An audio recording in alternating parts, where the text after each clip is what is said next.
com tia Nete, que é mãe de Mazinho, um homem do chapéu, meu primo. E aí, que também tem toda essa pegada da cultura nordestina, é poeta, né? E daí eu comecei a me desenvolver, fiz letras, né? Me tornei professora, depois fiz direito, me tornei advogada e hoje eu continuo aí. Fez mestrado, é mestre também? Fiz mestrado na UNEB, fiz especializações e agora estou aqui na cidade atuando como professora e advogada. De Cachoeira para o mundo, né? É isso aí, graças a Deus. Parabéns por esta jornada que ainda não concluiu e a gente nunca conclui nossa jornada. E uma referência, né, professor, para todas as mulheres aí que almejam, buscam seu lugar ao sol, né, a independência, tanto profissional como em todas as áreas de sua vida. É muito importante ter uma referência como a doutora Alessandra aqui, para poder dizer que você é capaz sim. E nunca deixe ninguém dizer que você não é capaz. Pelo contrário, corra atrás dos seus objetivos. Muito bem, Denis. É isso aí. Gostei.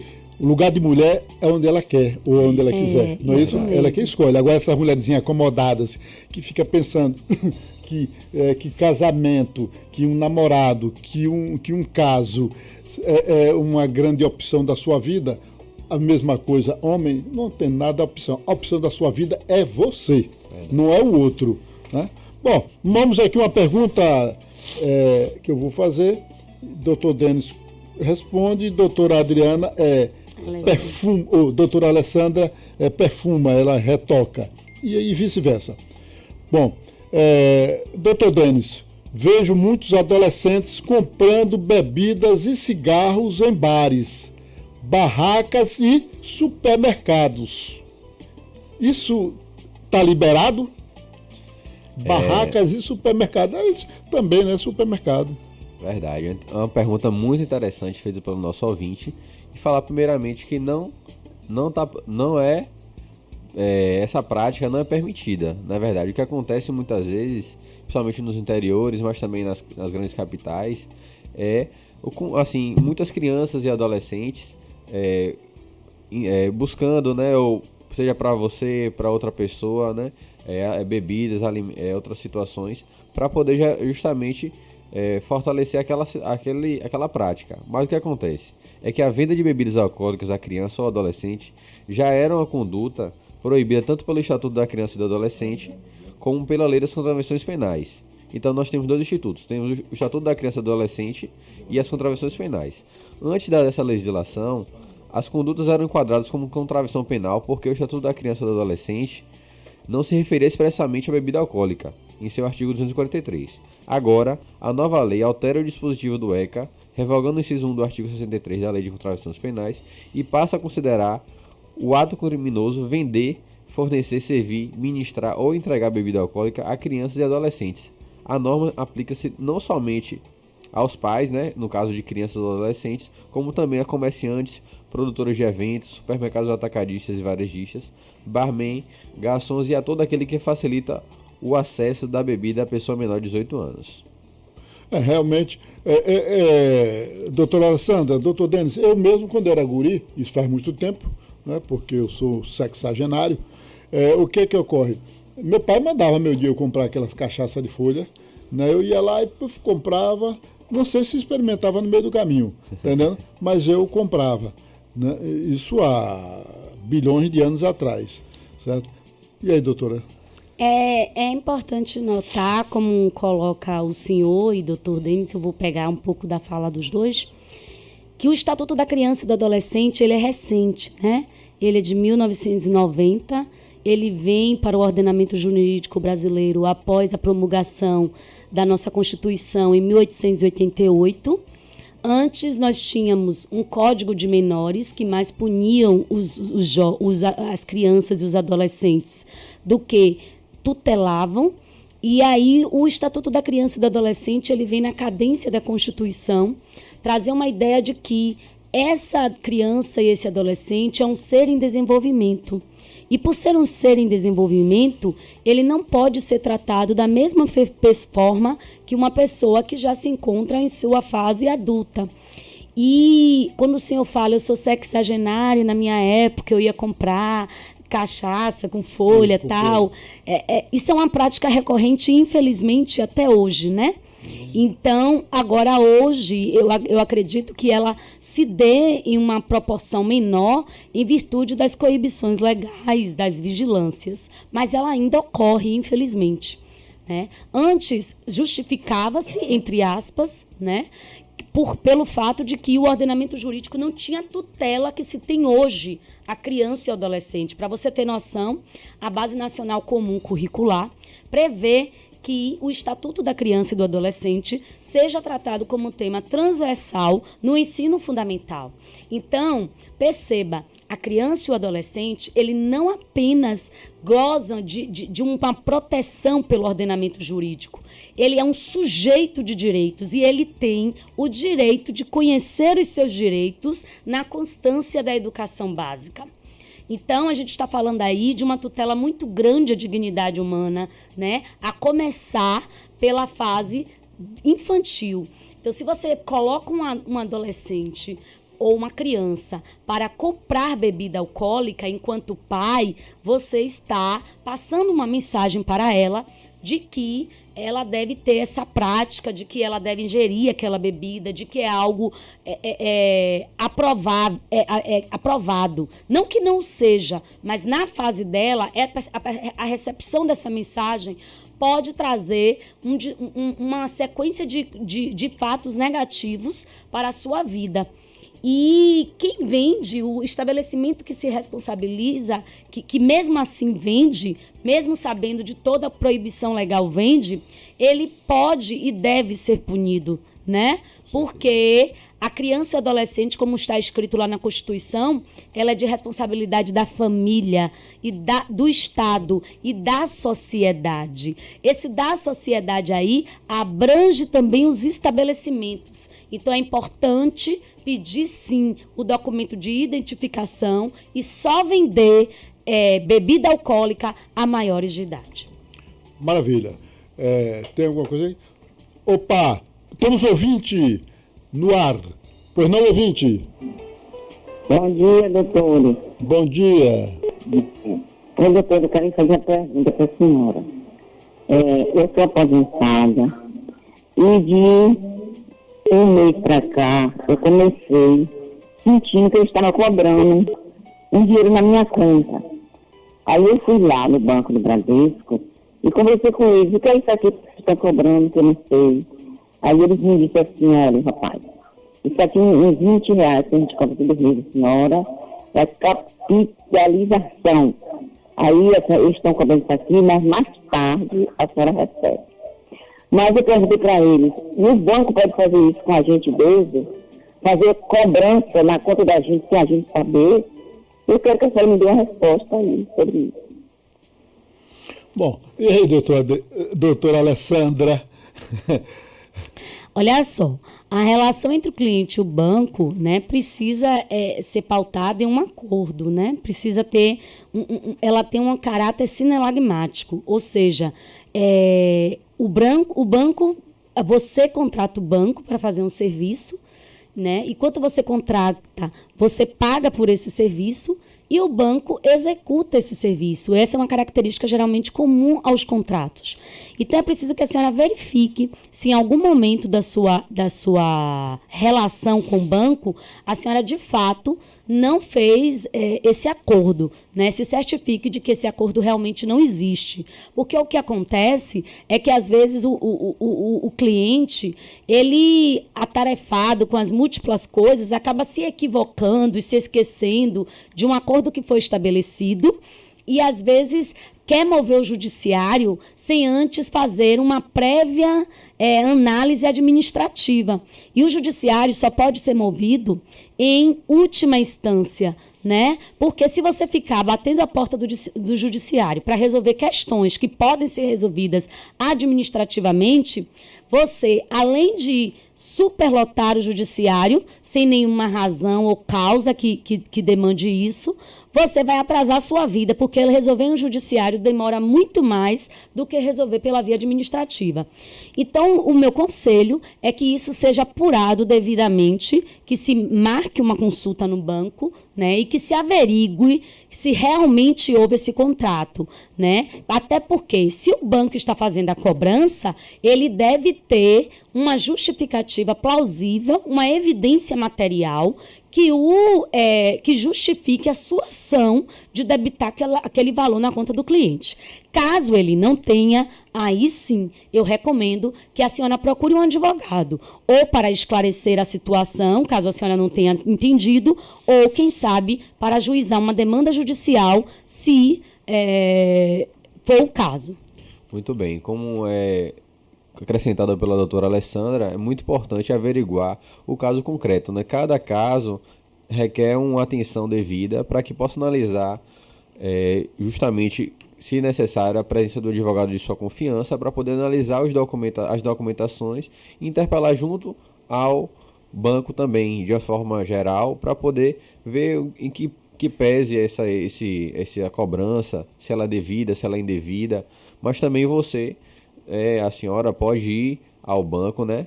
A depender da idade da senhora, às vezes não pode, você não consegue se locomover com facilidade, entendeu? Pode pedir para alguém representando a senhora também, procurar, ou buscar, né? Tentar dirimir essas dúvidas, porque muitas vezes, como a própria doutora Alessandra falou, você no corre-corre do dia da nossa rotina, acabamos aderindo a algumas coisas sem ler, sem observar direito os detalhes. Muitas vezes essas cobranças vêm na conta bancária e depois não sabemos por quê, né? E o senhor tocou em um ponto muito interessante, doutor Denis, quando o senhor disse assim, principalmente quem é idoso, ir com alguém, né? Isso é muito interessante, porque hoje a gente vê que a nossa Constituição, quando ela é promulgada em 88, ela demanda, né, a construção de todo um ordenamento infraconstitucional que se alinha a ela. E também aí está o Estatuto do Idoso, né? Então é dever do filho, sim, cuidar do pai, e quanto ele está idoso. Assim como é dever do pai cuidar do filho enquanto ele está em desenvolvimento, criança, adolescente. Então, é preciso que esses idosos sejam acompanhados, porque a tecnologia, ela avança de uma maneira muito rápida. E para a geração que está chegando, isso é muito simples. Mas para a geração que já tem uma maior idade, isso tem uma complexidade maior que se agrava diante de enfermidades que são recorrentes durante essa fase da vida. E a gente consegue visualizar no nosso dia a dia muitos idosos sozinhos no banco, né, pedindo ajuda a alguém da fila que não sabe nem quem é e que às vezes aderem até a empréstimos, a contratos, se vinculam a compromissos bancários sem que o idoso autorize ou tenha plena ciência daquilo, às vezes porque ele não porta até de um conhecimento prévio para que possa entender uma complexidade de um assunto bancário. E, então, é preciso realmente que a família esteja atenta a esses aspectos e cuidem dos seus idosos, né? Afinal, esse é um dever constitucional. Verdade, até porque mesmo quem sempre cuidou de você agora precisa de cuidados, né? Então, quem cuidou da família a vida toda, agora requer a contraproposta, né? De cuidar, que a coisa tem que ser natural, uma coisa que tem que fluir naturalmente com as pessoas, né? É o princípio da solidariedade efetiva, que é de base constitucional também. Verdade. Pessoal, eu sou o professor Pedro Barroso e todos os sábados estamos aqui nesta janela da cidadania. Para isso é necessário que você faça suas perguntas através de alguns canais. E a de Noel, o camarada que canta pra caramba, ele imita Valdir Soriano, muito bem, sabe, pra caramba. Parabéns, Noel. Inclusive, a minha comadre disse que gostaria de dormir e se acordar ouvindo você cantar, né? Tá bom, tá certo, professor. Quais são os canais? Eu não vou me arriscar, não. É melhor evitar esse constrangimento. Mas...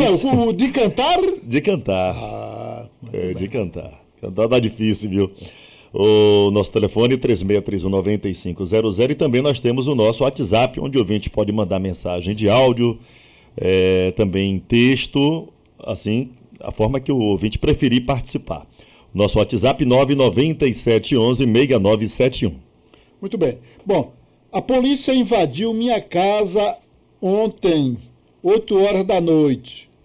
Algemou meu marido, quebrou tudo dentro de casa e o levou para a delegacia, né? E quebrou a boca dele, né? E meus filhos viram tudo isso. Isso pode ser feito, doutores? E aí, pode ser feito, doutora Alessandra? Isso aí Foi 8 horas da noite. tá violando, né? Asilo violável. Desde que não tá violando Princípio constitucional. um princípio constitucional que está lá no direito, em um dos seus direitos fundamentais, no artigo 5º, que é Asilo inviolável. que o asilo, né, É é inviolável. inviolável. Inclusive, existe uma discussão hoje do que seria esse asilo, né, Isso. em termos jurisprudencial. Porque esse asilo, na contemporaneidade, ele ganha uma dimensão maior, tendo em vista que ele pode ser interpretado como um hotel, ele pode ser interpretado como no caso dos caminhoneiros, aquelas situação que ele Sim. tira o fogão, né? Esqueci como é que chama. Até o próprio morador de rua, né? Qual é o domicílio dele? O domicílio dele é na rua, então, tipo, não tem como Então, dizer que é um asilo.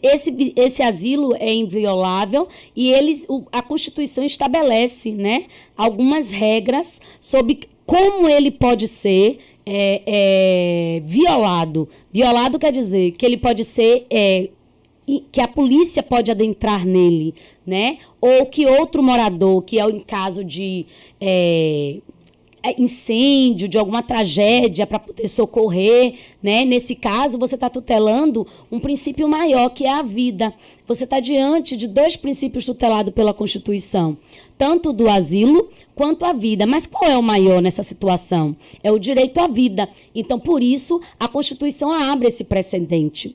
Como também abre o precedente de ter uma ordem judicial, né? Por que esse precedente? Porque a gente está falando aí da segurança da sociedade. A gente está falando aí de uma ordem judicial em virtude de alguma desestabilização social que houve. Então, em nome dessa segurança da sociedade, a Constituição estabelece de maneira pormenorizada alguns precedentes. Mas, em princípio, a regra, né, é de que o asilo é inviolável, salvo ele só não vai ser inviolável se adequar em uma das premissas que a Constituição estabelece, sendo estas aqui, falei, uma das. Pronto, muito bem. Contribuindo ainda mais com a fala da doutora Alessandra, fala que, de acordo com a Constituição Federal, a casa é asilo inviolável do indivíduo, ninguém nela podendo penetrar sem consentimento do morador, salvo em caso de flagrante delito ou desastre, ou para prestar socorro, ou durante o dia, por determinação judicial. A polícia não pode entrar em sua casa sem sua autorização ou sem ordem assinada por um juiz. Mas se houver suspeita de que na casa está havendo um crime, por exemplo, tráfico de drogas ou mercadoria ou objetos sem origem lícita, não é necessária autorização, desde que seja feito durante o dia. Você tem direito de ser informado do propósito da busca e apreensão, que consta no mandado, ou seja, não pode ser a bel prazer, né? Tem que ser comunicado, para a pessoa ter ciência e saber dos seus direitos também.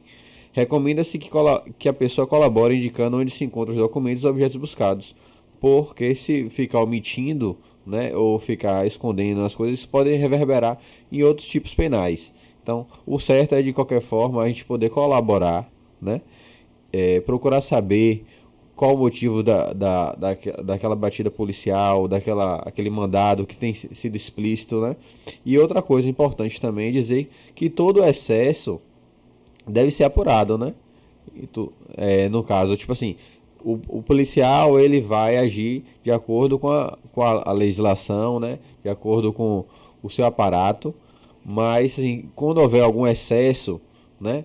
Isso vai ser apurado, isso vai ser levado às autoridades, à corregedoria da própria Polícia Militar, né, e os outros órgãos também, para poder ser apurado, porque assim entendemos que deve ter uma proporcionalidade e uma razoabilidade para qualquer ação policial, entendeu? Então tem que ser analisado caso a caso, no concreto. E pelo que ela me falou aqui, a ouvinte, né, o marido dela foi preso, né? Então provavelmente ele supostamente tenha cometido algum crime, né, alguma contravenção penal, por isso ele foi encaminhado juntamente com os policiais para a autoridade, que é o delegado da Polícia Civil, e lá ele vai poder iniciar o processo inquisitório, né, sem poder investigar realmente os fatos, para mais tarde, já se entender, manter a prisão ou encaminhar até o próprio Ministério Público e passar para o juiz para dar sequência às ações. Nesse caso, existe o direito dele enquanto cidadão à inviolabilidade do asilo, mas existe também a garantia da ordem social, né? E quando contraposto um princípio com o outro, quando feita a ponderação, a gente, a paz social, a harmonia, né, ganha um maior peso em virtude de se tutelar o interesse da coletividade e não apenas do particular. Em razão disso, justifica-se o motivo pelo qual esse asilo foi inviolável. Como bem assevera muitos constitucionalistas, nenhum princípio constitucional é absoluto, né? Ele sempre pode ser mitigado, ele sempre pode ser ponderado frente a outro princípio. Então, você não pode achar, eu tenho direito como a liberdade de expressão, então eu posso fazer tudo o que eu quiser. Tem um limite a essa liberdade de expressão. E o limite termina quando inicia o direito do outro. Então, sempre os princípios constitucionais vão ter essa baliza. E é necessário que a pessoa reflita, né? Teve uma vez que um certo jovem conversava comigo e ele dizia assim, mas eu ameacei o professor, doutora, porque ele me pirraçou, ele me irritou, querendo justificar a atitude. Eu perguntei para ele, olha, a vida é o maior bem do ordenamento jurídico brasileiro, é o de maior tutela, o direito à vida. Porque sem a vida você não vai adiantar ter nenhum dos outros direitos. Isso. Se alguém te irrita, qual a proporcionalidade da irritação para ameaça à vida? Não tem proporcionalidade. Então, realmente, a gente tem que tomar as atitudes na vida percebendo a proporcionalidade e a relevância desse direito, né? Porque a paz social é um dos princípios de maior monta. E a professora falou, né, assim como o professor também contribuiu, ela falou sobre os constitucionalistas, né, falar sobre Roberto Alexis, que fala sobre a ponderação dos princípios, né? Os valores, assim, não há um princípio que sobrepõe ao outro. O que deve haver, na verdade, o ideal seria haver uma ponderação de princípios. Né? Porque caso a caso você tem que analisar o caso concreto e fazer uma ponderação. Assim, não é um princípio absoluto, né? Ele pode ser mitigado, ele pode ser restringido no seu limite, mas desde que haja uma ponderação dos valores para poder atender melhor a sociedade, a pessoa também de uma forma geral, para que as coisas venham fluir melhor possível. Realmente, a profissão de professor é mais perigosa hoje do que de policial, certo? Porque o policial está armado, em grupo, né? Com viatura, armas pesadas, etc.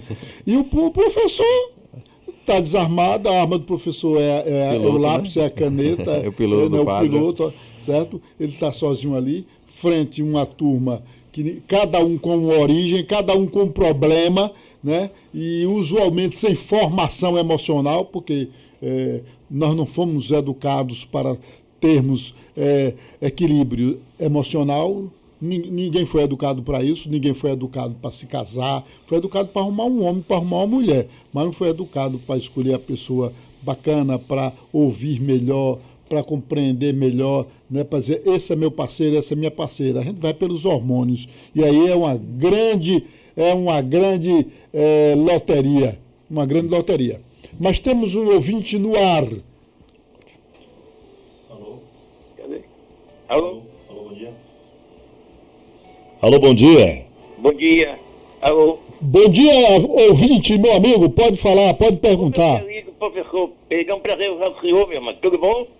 Oi, tudo bom, rapaz? Agora, esse programa seu, professor, é uma alegria pra gente, entendeu? Muito Eu bem. estou falando aqui de Santo Antônio de Jesus, Bahia. Eu estou fazendo uma pergunta. Pois não. A doutora Alessandra, Alexandre, é um prazer falar com ela. E o professor Pedro, que hoje caiu no estúdio. doutor Denis. O governo liberou, não tem mais limite para as pessoas, né? Não tem mais limite para as pessoas ir em jogo, em festa, não tem mais limite mais. E também liberou a máscara. Liberou a máscara só para usar em grande onda, assim, em regime fechado. Na rua não pode usar mais. E o São João está quase todo liberado. O que é que o senhor acha, professor Pedro e a doutora? E meu telefone eu queria deixar lá ainda, não achei ninguém ainda, viu, professor? Não achou o quê? Diga aí, porque tem novos ouvintes. Você está à procura de quê? Eu estou à procura de uma esposa, uma mulher, porque é minha esposa também, que eu estou passando sofrimento difícil, viu, professor? Com a minha casa própria, que é meu salário, graças a Deus. Quando você diz momento difícil, sozinho, um momento difícil, é à noite, de manhã, de tarde, que horas assim esse momento difícil? Em casa aqui, eu tenho um filho meu que faz, lembra que é uma amiga minha, assim, alguma meio-dia, mais ou menos, mas não tem ninguém assim para ficar comigo, não tem uma pessoa para arrumar minha casa. E eu queria uma pessoa compreensiva, uma mulher que entenda, que queira assumir uma dona de casa. Eu estou aqui aguardando uma pessoa. Pode deixar o telefone, professor Pedro? Deixa o telefone. Pode deixar, vai ser tranquilo. Então, se alguém quiser ouvir nosso Voz do Acordeon, o telefone é 975-983-23-6409. 983-23-6409. E a doutora respondeu a pergunta, professor Pedro. Um abraço para o senhor, a doutora Lia e toda a sua família, meu querido. Sou uma pessoa maravilhosa. Um abraço. Está na amiga de Noel também, para toda a área de Nayá. Ok, Oswaldo do Acordeon. Olha, você que está ouvindo, Oswaldo não faz questão que seja viúva. Ele, tenho certeza que ele é um rapaz direito, tem suas aposentadorias, mora bem, graças a Deus, e está à procura de uma costela. Né? Bom, após os comerciais, nós retornaremos, viu, Noel?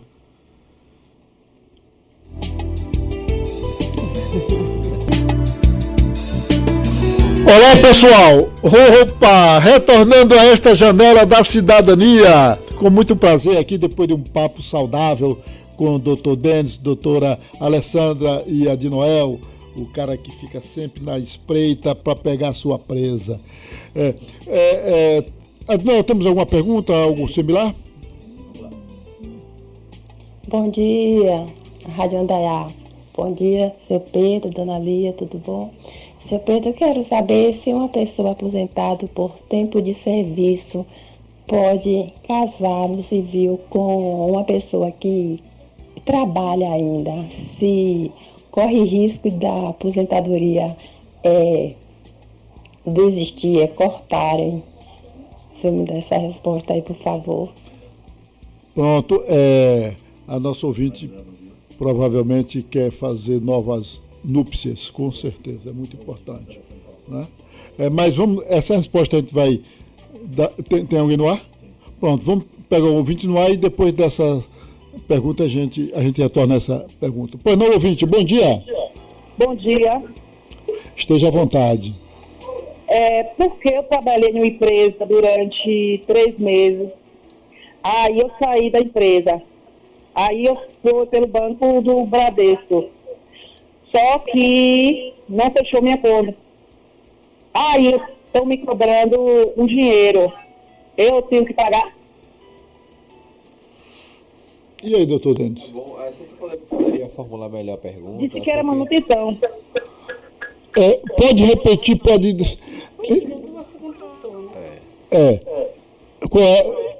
Tá me ouvindo, ouvinte? Tô ouvindo. Pronto, doutora Alessandra, qual é a pergunta que a senhora gostaria? Porque assim, tem que ver o que a senhora contratou, né, do banco, né? Porque a obrigação, ela existe desde que tenha havido um acordo, né?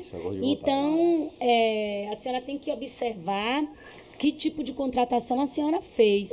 Se for uma contratação, qual é o tipo de serviço que a senhora quis nessa conta? Se for uma conta corrente, se for uma conta salário.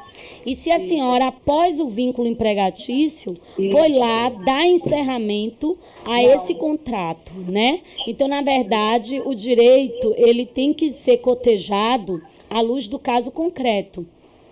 Isso, muito bem. É importante, né, analisar o caso concreto para que a gente possa saber as minúcias, do contrato, da forma que a senhora saiu do emprego e, como a doutora Alessandra falou, né, se você for lá encerrar a conta, né, no caso, foi conta salário, foi conta corrente, conta poupança, né, para ver as possibilidades e por que dessa cobrança. Porque se for uma cobrança indevida, você não deve pagar. Inclusive, você pode buscar até um advogado na segunda via, né? Porque isso pode ser resolvido também de via administrativamente. Você pode ir diretamente ao banco, tentar saber por que está acontecendo e tal, que você estava trabalhando e depois de 3 meses você foi demitida e por que ele está cobrando esse valor, né? Saber do início até o final, né? Para que a gente possa dar uma resposta mais adequada e que possa atender melhor o seu interesse e seus direitos também. Lembrando que a obrigação existe desde que a senhora tenha feito, né, essa contratação do banco. Sem um acordo de vontade, a gente não pode falar em obrigação. E o ouvinte anterior, que falou acerca da aposentadoria, acho que ela está confundindo a aposentadoria pós-morte com a de tempo de serviço, né? Porque é de tempo de serviço. Doutora, vou fazer o seguinte, para que os ouvintes possam poder separar uma pergunta da outra, é muito boa, porque eu me interesso muito por esse tipo de pergunta, principalmente... pode repetir aquela pergunta, Adinoel? Bom dia, Rádio Andaiá. Bom dia, seu Pedro, dona Lia, tudo bom? Seu Pedro, eu quero saber se uma pessoa aposentada por tempo de serviço pode casar no civil com uma pessoa que trabalha ainda, se corre risco da aposentadoria desistir, cortarem. Se eu me der essa resposta aí, por favor. Pronto, é isso aí. Quem vai responder é a doutora Alessandra e doutor Denis, não é a doutora Lia. Pois não. Pois bem, a nossa Constituição, ela tutela o princípio da felicidade, o direito à felicidade. E o direito à felicidade, ele termina consignando uma série de outros direitos, porque a vida do ser humano, ela só tem sentido se for para ele ser feliz. E cada um tem sua maneira própria de ser feliz, né? Tem gente que é feliz promovendo um enlace matrimonial com uma pessoa do mesmo sexo, tem gente que do sexo oposto, enfim. Então, a vedação do casamento é algo, a constituição da família é algo que não cabe muita intervenção do Estado, já que ela se dá em caráter privado, né? Então, o que, na verdade, não há proibição em relação a casamento porque você se aposentou. O que há, sim, um temor das pessoas, porque quando essa pensão é pós-morte, se você casa-se novamente, você perde essa pensão, não porque o Estado esteja lhe proibindo de se casar uma outra vez, mas sim porque você não quer perder aquela vantagem econômica que você ofere todo mês, aquela renda que você ofere todo mês. E outra coisa também que precisa se atentar é que cada indivíduo, quando casa, ele é dono dos seus direitos e obrigações, né? Mesmo com os regimes de casamento, seja ele comunhão parcial, comunhão total de bens, né? Cada um responde pelos seus fazeres, pelos seus deveres, né? Cada um tem os seus direitos e prerrogativas. Então, o fato dele ter se aposentado por tempo de serviço é uma história dele do ponto de vista previdenciário, que não se confunde com a história da sua parceira, né? E que nem pode o Estado interferir se ele deve ou não casar. E o temor que a senhora, eu acho que a sua fala traz um pouco, ele está mais associado à pensão pós-morte, né, do que necessariamente a de tempo de serviço. Então, a gente precisa ter clareza de que hoje a gente vive em um Estado que defende o direito à felicidade e algumas intervenções desse Estado na vida privada não são permitidas. Isso. Muito bem. E aí, doutor Denis? Muito bem, muito excelente a explanação Bacana, da né? doutora Ela Alessandra. domina direito constitucional bem, viu, senhor Denis? É verdade, muito importante. Uma pergunta aqui, professor, do ouvinte. Até uma situação até inusitada aqui no programa, que eu nunca vi essa situação no programa. Ele diz aqui o seguinte: bom dia para todos. Tenho idade para trabalhar. Sou contemplada nos cursos que me inscrevo. Às vezes, quando saio para fazer pagamento das contas de casa, quando chego, é uma briga que o meu esposo faz. Sempre joga na minha cara que eu não tenho casa e não tenho dinheiro para nada. Me ajudem. O que posso fazer para resolver este problema? Porque ele me proíbe de tudo. Na verdade, estou vivendo a vida dele. Mas Situação é um desabafo, essa. né? Tá sendo é um desabafo aqui a situação né? dela. Né? O que você interpreta aí, Adinal? O cidadão está proibindo ela praticamente Viver. cárcere, que está querendo De fazer um viver, cárcere cárcere privado aí nessa Mas situação. ela sai para pagar as contas. Quando parece. ela sai para pagar as contas, quando ela chega em casa, diz que é uma briga terrível. Então ela não sai para lugar nenhum. E ele joga na cara dela que ela não tem dinheiro, que ela que ela não tem dinheiro, que ela não tem casa, que ela não tem nada. E proíbe ela de fazer tudo. Então a ideia dele é que o lugar de mulher é dentro de casa, né? Passando, lavando, Dentro de cozinhando. casa presa, né? Presa. Dentro de né? casa presa sem poder Presa. sair, né? Aí, qual é o conselho que a doutora Alessandra dá a esta cidadã? Eu tenho tido bastante contato com situações assim, que muito me indigna e que muito me faz acreditar que é preciso haver justiça, né? Porque é uma situação que é intramuros e então é muito difícil provar, né? O problema da mulher que ela sofre violência doméstica é provar que ela sofre essa violência doméstica, porque quase sempre ela ocorre no seio da família, né? Ela ocorre entre quatro paredes, ela ocorre de maneira sutil, mas é preciso que essa mulher tenha a destreza de pegar todos os rastros de WhatsApp, de todas as formas que ela possa se valer.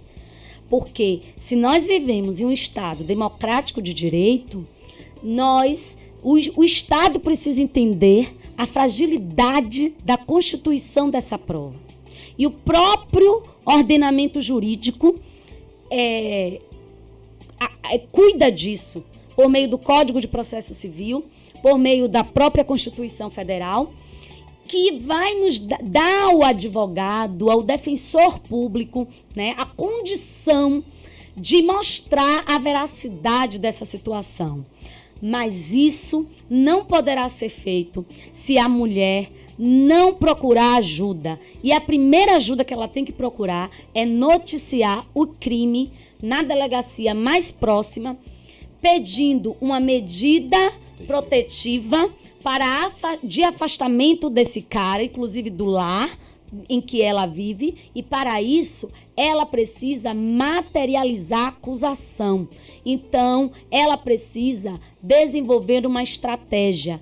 Um advogado pode auxiliar no desenvolvimento dessa estratégia de materializar a prova, ou ela mesma, a depender da sua instrução educacional e a depender também das pessoas com as quais ela converse. Então, desenvolver estratégias de prova, que hoje tem uma diversidade, uma gama de possibilidades de se fazer. Ah, mas gravar uma prova ilegal, mas vamos pesar aí os princípios constitucionais, né? O que é mais ilegal? Eu gravar a fala de outrem ou essa pessoa violentar o meu direito de ir e vir, o meu direito de liberdade de expressão, o meu direito humano, né? Cercear a minha liberdade. Então, é realmente uma tarefa de conscientização, uma tarefa que me indigna muito na condição de mulher, né, que sou emancipada, lutadora dos meus direitos, e eu deixo aqui os meus sentimentos a essa moça, essa jovem, essa senhora, não sei, que fez essa colocação, e a todas as outras que também estejam ouvindo e que busquem o seu direito, e que busquem estratégia, e que leiam, e que assistam à televisão, e que há muitas formas de aprender. Às vezes a gente aprende indo à rua comprar um pão, né? A gente aprende com coisas simples. E a estratégia de constituição de uma prova é um raciocínio lógico, que você pode desenvolver, sim, você é capaz, por meio da educação, e você pode também contar com a ajuda de um defensor, de um advogado, para lhe apoiar. Muito bem, eu sou o professor Pedro Barroso e todos os sábados estamos aqui nesta janela da cidadania, porque aqui a gente não deixa você sentado à beira do caminho. E essa resposta que a doutora Alessandra deu foi assim emocionante, né? A de Noel ficou assim de queixo caído, o Denis ficou babando, todos nós com esta resposta realmente mirabolante e bem fundamentada e humana. Ouvinte, você que está passando nessa situação, que mandou esta pergunta aí, realmente você nos deixou sensibilizados. Ficamos aqui realmente ao seu lado, é muito importante. E tome uma providência urgente, porque isso vai reverberar dentro em breve em violência física, né?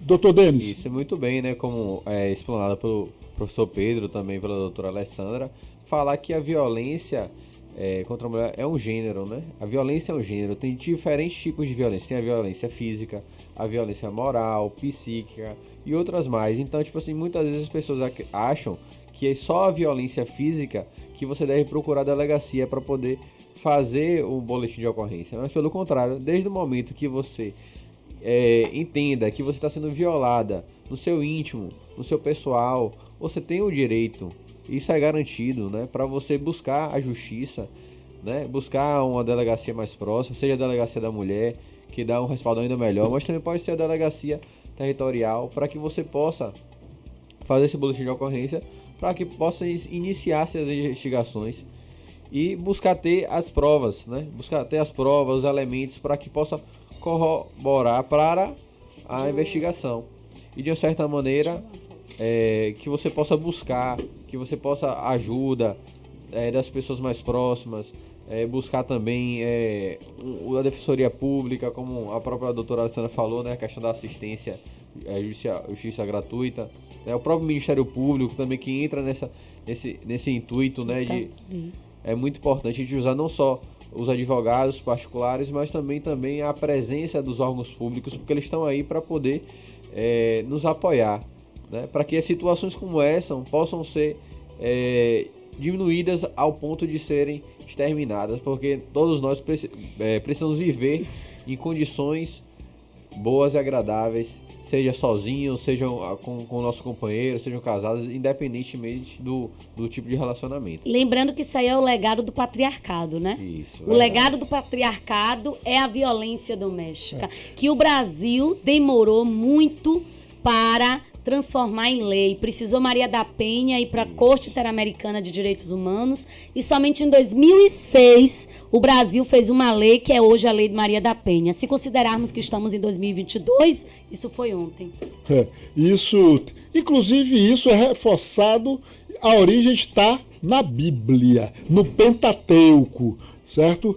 Essa questão da mulher ser subjugada ao homem. Isso está na Bíblia. Inclusive, o maior teórico católico, ele disse que a mulher tem que ficar calada quando o marido falar. Repara, que coisa, né? Então, como a nossa formação é judaica cristã, então está tudo por aí. Sabe? Não estou dizendo que eu sou contra a Bíblia, muito pelo contrário, eu sou fã da Bíblia e leio-a diariamente, que é uma grande palavra de Deus. Mas tem coisas ali mesmo que bota a mulher debaixo do chulé. Não tem? É como o Bakhtin diz, nenhuma interpretação é passiva, né? A Bíblia existe, agora as interpretações dela são colocadas conforme a conveniência de um povo, de um momento histórico, né? Conforme a conveniência do público que quer se apropriar daquele discurso. Então, na verdade, a gente tem que ter muito cuidado com discursos que envolvem Deus. Porque quando eu digo que o rei é Deus, o rei pode tudo. Quando eu digo que Deus disse isso, é porque eu estou querendo legitimar o discurso. E, às vezes, atrocidades são legitimadas em nome de Deus. Em nome de Deus, é verdade.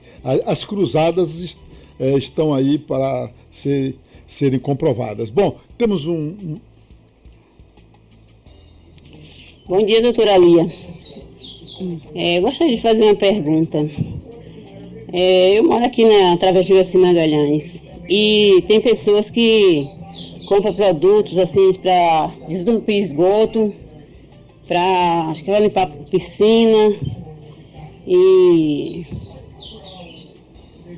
aí chega à noite, joga em cima da minha casa. Minha casa já está toda, o telhado já todo manchado de tantos produtos que eles jogam em cima da minha casa. Chega no meu horário de almoço, quando eu vou almoçar, não consigo almoçar eu e meu esposo devido tanto mau cheiro que tem em cima da minha casa, devido a esses produtos que são jogados. Assim, eu gostaria de saber da senhora se isso gera processo.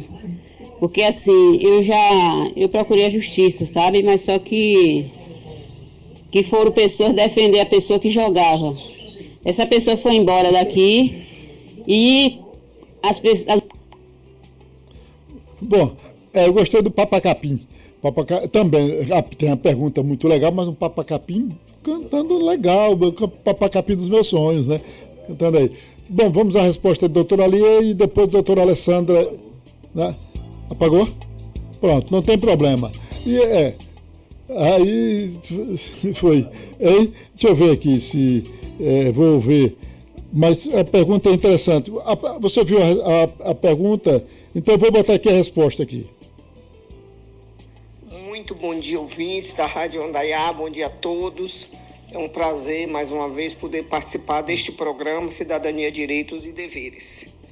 Bom, gostaria de responder aqui neste momento a pergunta feita pela ouvinte com relação a esse assunto tão delicado e ruim de desrespeito ao direito de vizinhança, ao direito do outro e a prática de um ato ilícito, a meu ver.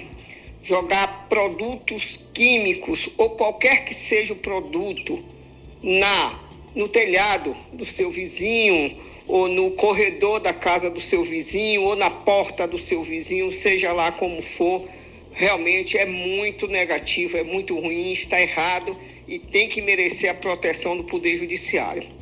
A ouvinte tem toda razão, esses seus vizinhos são pessoas que não têm noção, não respeitam o direito de vizinhança, não sabem o que é convivência social, não respeitam também a lei e são pessoas que, infelizmente, me parece que não possuem educação doméstica, porque está atirando, jogando coisas pelas janelas, pelas portas, pelas gretas, no telhado alheio, em primeiro lugar, uma grande falta de educação, além de falta de convivência social decente, além de tipificação de algum tipo de crime, que depois eu vou falar sobre isso, e realmente está ferindo, violando as normas da boa vizinhança.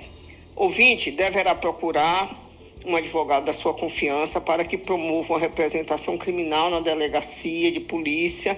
Depois também pode comunicar isto ao Ministério Público, porque esse produto químico jogado no telhado, isso aí inclusive prejudica o meio ambiente, além desse incômodo horrível que o ouvinte está passando com sua família. Isso é um absurdo dos absurdos e, portanto, deve tomar providência, procurando, como já disse, um advogado ou uma advogada da sua confiança para tomar as providências perante a lei, perante a polícia e perante o Poder Judiciário, mas também deve procurar o Ministério Público, porque realmente é uma situação que o Ministério Público terá que intervir e tomar também as providências em nome não só da senhora, mas da coletividade, porque está jogando, como relatado, produtos químicos no seu telhado, ao ar livre. Isso aí vai para a natureza, é prejudicial não só à senhora, mas ao meio ambiente e a outras pessoas também. Então, o Ministério Público deverá tomar providência. É um caso realmente muito, muito, muito ruim, muito negativo, danoso, e a senhora deve, como diz o outro, se mexer, tomar suas providências logo, porque esses seus vizinhos são pessoas que realmente, eu não sei quem são, mas se estiverem me ouvindo, que aceitem o que eu estou dizendo e procurem melhorar, porque realmente essa conduta é deplorável. Um ser humano decente, normal, um ser humano que respeita o direito dos outros, que tem noção de vizinhança e uma boa educação, inclusive doméstica, como eu disse, não vai atirar produtos no telhado alheio, muito menos produtos químicos. Será que não tem noção disso? Não sabe que está errado? E por que pratica? Então, quando não se tem o freio social, o freio da educação, o freio da amizade, o freio da própria vizinhança, vem o freio da lei e da polícia. E aí a senhora deve tomar suas providências, tá certo? Muito bom dia. Pena que já estamos chegando ao final do nosso programa, Ednoel. Você me mande as perguntas que chegaram para que a doutora Alessandra e doutor Denis possam se debruçar e servir a essa população e aos nossos ouvintes, né? E foi um prazer imenso estar aqui ao lado hoje, há muito tempo que a doutora Alessandra tem feito cruzeiros, tem ido para o Morro de São Paulo, tem ido para Boipeba, tem ido para Fortaleza, tem ido para o Jurerê Internacional, né? Esse lugar está famosa, né? Só postando lá, coitada, isso é muito importante. Doutora Alessandra, suas considerações finais. Eu agradeço pelo convite, doutor Barroso, pela consideração, pela confiança. Agradeço aos ouvintes, mando um beijo especial para minha mãe, que está em casa me ouvindo, para todos que me ouvem, que alcançam, para os que participaram, para aqueles que não participaram também, mas que ouviram. Meu abraço carinhoso, né? E que a gente possa seguir nessa busca pela justiça social, porque sem essa paz social, sem esse equilíbrio, a gente não pode falar em dignidade humana. Grande abraço. Doutor Denis, suas considerações finais. Pois bem, queria agradecer mais uma vez a oportunidade, a confiança, né, o respeito e me colocar à disposição aqui sempre, né, para poder participar dessa janela do conhecimento. Que gostaria especialmente de estar desejando meu feliz aniversário à minha mãe hoje, né? Hoje é aniversário dela. Como é o nome dela? Maria do Amparo, né? Valeu, dona Maria do Amparo. Você a conhece, doutora Alessandra? Não. Tá presente. Mas não precisa conhecer para felicitar o outro, né? Verdade. Desejo o melhor de Deus para a senhora, dona Maria do Amparo. Um abraço carinhoso. Muito obrigado. E para todos os nossos ouvintes, né? Minha tia também, Laudeci, que fez aniversário essa semana. Pô, todo mundo, né? Nessa... O mês de março é um mês bom, né? Para nascer, né? E aí, desejar meu feliz aniversário a todos, né? Felicidades, Deus abençoe sempre. E agradecer, né, aos nossos ouvintes, o professor Pedro Barroso, nosso amigo aqui, de Noel, como sempre. Um forte abraço, um excelente final de semana a todos. Maravilha. Eu não quero perguntar a idade de ninguém. Você nasceu em que mês? Eu sou de julho. Julho. Isso. De Noel? Mês de julho. Julho também? Julho também. Pô, doutora Alessandra? Fevereiro. São Pedro vai ser bom aqui, em julho aqui. Fevereiro é legal pra caramba. Eu tenho um menino que nasceu em fevereiro, no dia 1º de fevereiro, e minha mãe no dia 2 de fevereiro. Meu avô no dia 2 nasceu. E minha princesa em agosto, né? Alice, minha filha. Maravilha. Tá chegando aí, vai fazer o próximo de um ano aí em agosto. Em agosto, que maravilha. Bom, um beijo para quem gostou do programa e 2 para quem não gostou. Cidadania, direitos e deveres.